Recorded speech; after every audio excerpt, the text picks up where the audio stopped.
They can see things, and they've definitely shown me things. So the last group that we're going to bring out here, this is sort of a SOCAP tradition. It's always a little bit of a scramble to pull it together, but we leave it completely undecided until last night or this morning. So we pull some of the bright spots, great minds, interesting folks that we met throughout the week that stood out on panels, that have something to share, and bring them together to reflect on their experience and to sort of help us all reflect on what this week had and what we're going to take forward from it. So Penelope Douglas, who was formerly the board chair of Mission Hub and who has been a longtime friend of Mission Hub, is our steadfast moderator on this and puts up with the last-minute nature of it. And she's going to moderate for us a conversation with a sampling of folks from the SOCAP community. So please welcome them to the stage.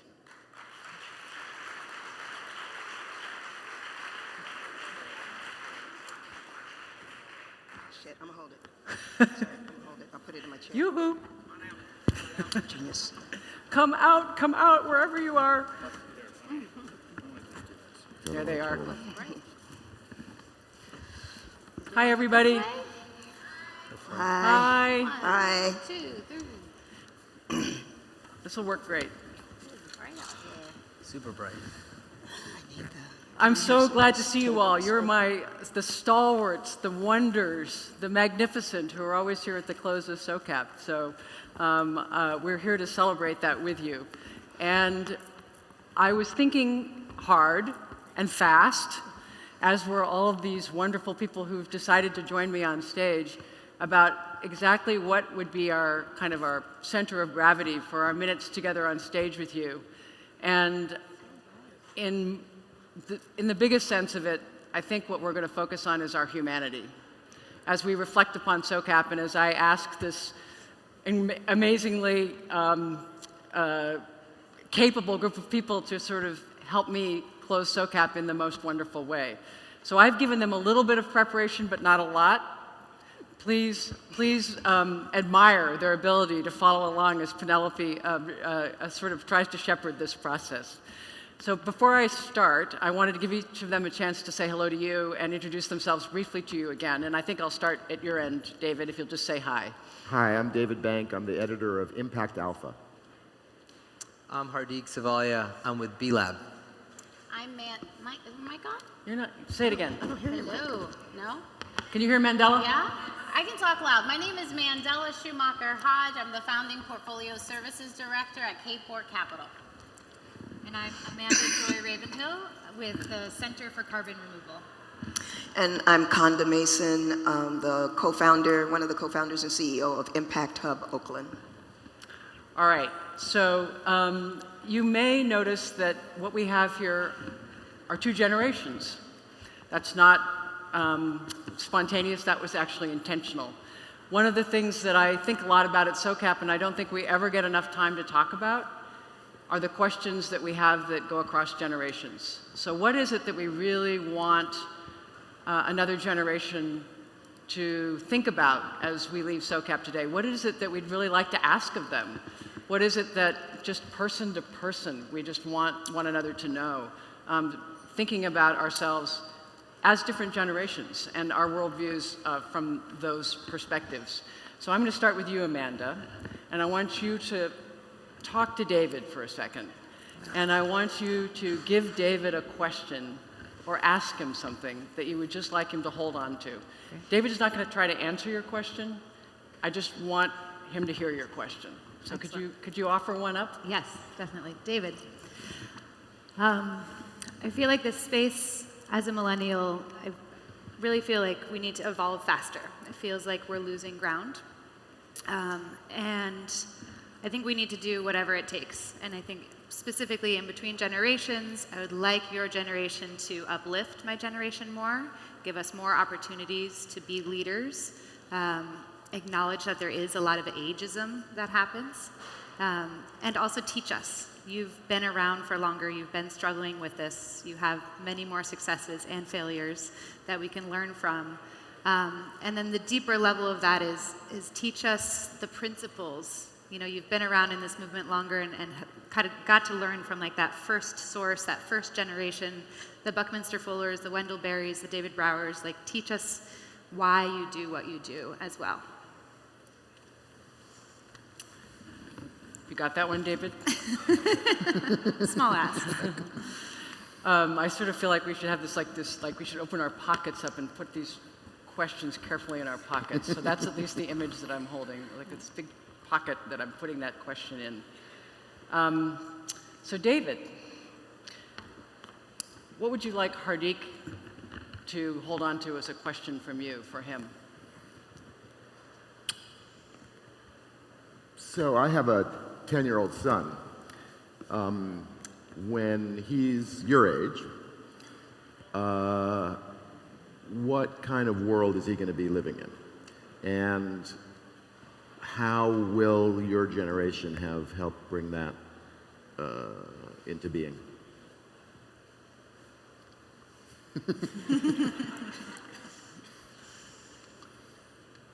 Hardik, you get to ask me a question.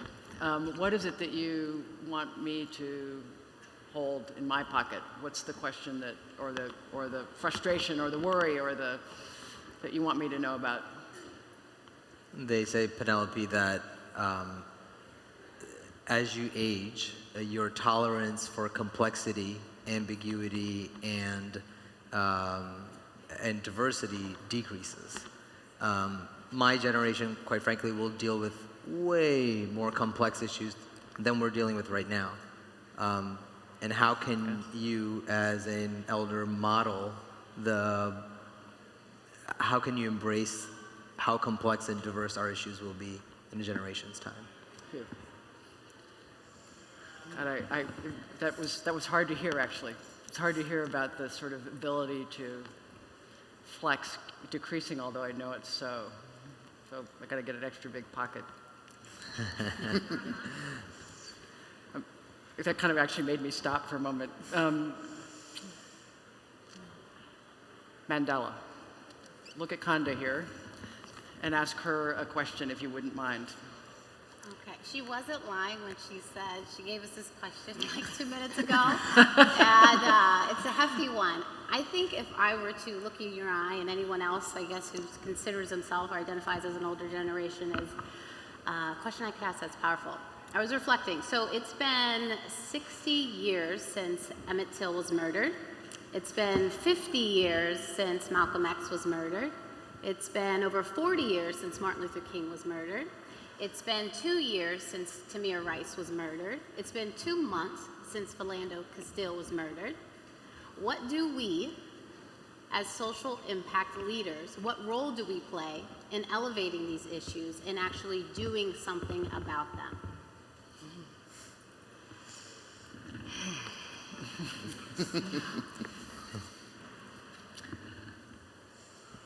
Okay, dear Khanda.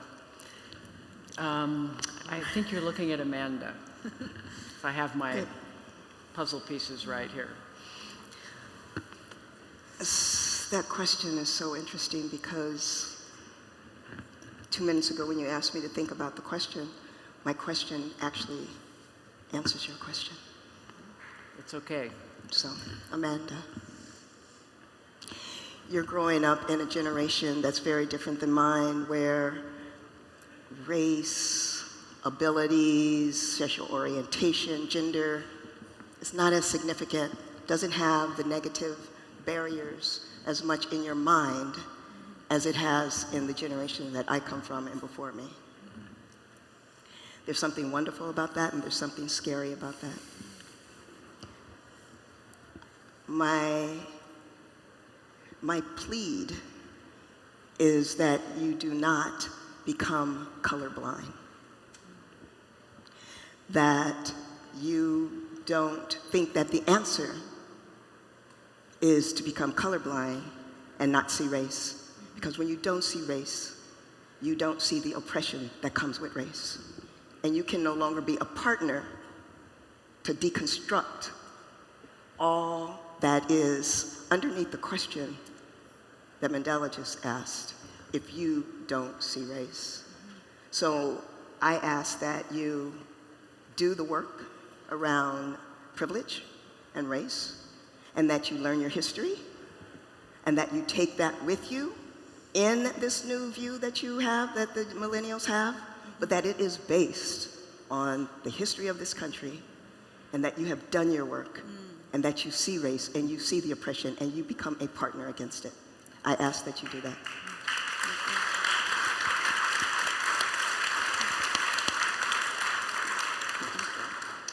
We just designed a new dress for Amanda that has these enormous pockets. Huge pockets. The whole thing is a pocket.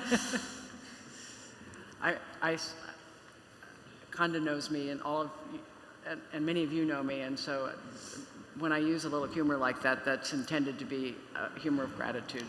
So thank you. We're going to shift gears a little bit. We may involve you in the next part of our conversation. We have about 10 minutes left. So we're changing gears a little bit, but it all is going the same way. So this little piece of paper here, if I had my art materials with me, what I would be doing was making for us a little carry-on bag. Okay, picture of a little carry-on bag. And what we're going to do next for the remaining time we have is we're going to pack our carry-on bag, and we're going to give it to SOCAP. We're going to give it to the SOCAP producers. And what we're going to put in our little carry-on bag, it's a little carry-on bag, is a set of really big questions that we want the SOCAP producers to take with them as they plan next year's conference. Now, this group is extraordinarily well prepared, as you can tell, to pack this carry-on bag with big questions that they can say in one sentence. And if they role model this perfectly, we're going to give some of you a chance to do this. But only if you can do it as well as they can, because it's a little carry-on bag. So big questions, one sentence. Big questions in one sentence, and whenever anybody's ready. So this is questions that are going to help SOCAP plan next year. It can be a question that's very practical, like, could you get us better food? It won't be that. Or could it be, it could be something quite philosophical, quite heavy, but it has to be a one-sentence question for the SOCAP producers as they plan the 10th anniversary of SOCAP next year. And whenever any of you wishes to start packing our bag, feel free to give me a nod. Amanda, good for you. Okay, what do you want in the bag? What's your question? My question is, how can we move from this extractive economy to a truly generous economy, comma, that is inspired by nature, the true nature of nature, which is mutualism, reciprocity, and regeneration? Beautifully done. And I liked the comma. Exactly. And actually, I'm so with you. I'm so glad that's in the bag. I've been thinking so much about how we need to get that more into our conversation here at SOCAP. Anybody ready to go next? Hardy. Sure. For the 10th anniversary, I would suppose we'd want this to be the biggest darn gathering ever, right? So what are we going to do to make this next gathering as welcoming for a newcomer, somebody who hasn't drank the Kool-Aid, to feel totally at place here? Great. Bravo. This is great. You guys are the best. David. So there's a quote, that people know. I guess it's misattributed to Gandhi, I understand now, as I actually looked it up. But it's first they ignore you, then they laugh at you, then they fight you, and then you win. And I think this movement that we're all part of is somewhere between, we're definitely past the ignore you, and I think we even may be past the laugh at you. So we're somewhere between fighting and winning. And the question, I guess, is what does it look like to win? What happens when this is actually the economy, the culture, the society we live in that actually values inclusivity, values in nature, values humanity? The bag's getting full. You got to. The bag is getting. There's a lot of. She had commas. I have semicolons. So. What does it look like? What does it look like to win? To win. Thank you. Beautifully done. Yeah, the run-on sentence is very valuable in this exercise. I have two of my colleagues remaining. Who's ready to go? Oh, God, wait.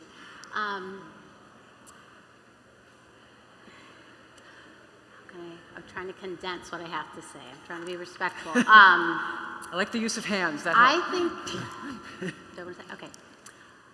My frustration is that in conferences and spaces like this, if you look around the room, there's a decent amount of diversity. We could improve on it.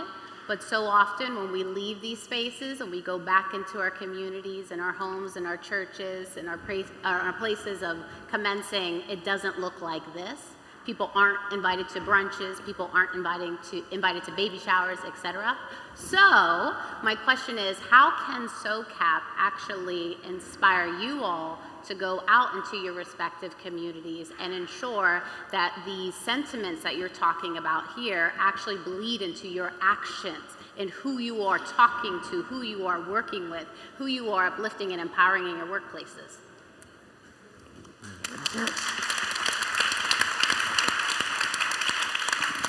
Okay. Bag let's is see. All right. pretty full. All right.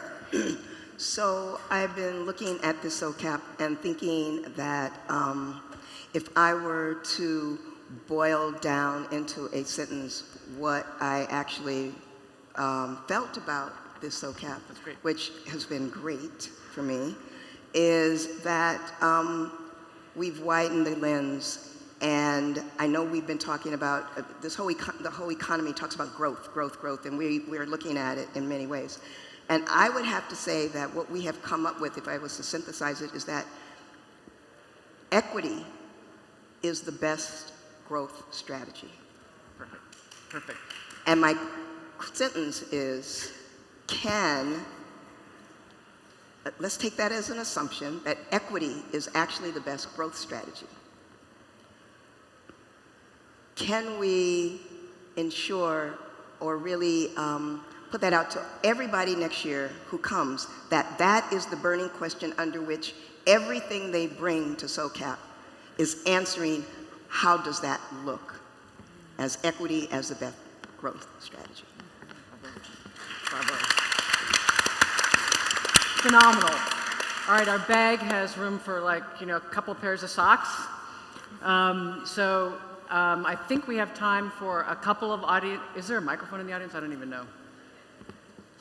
Yes, there are microphones in the audience. So these wonderful people are going to hug you so hard you can't stand it if you go running on past one sentence.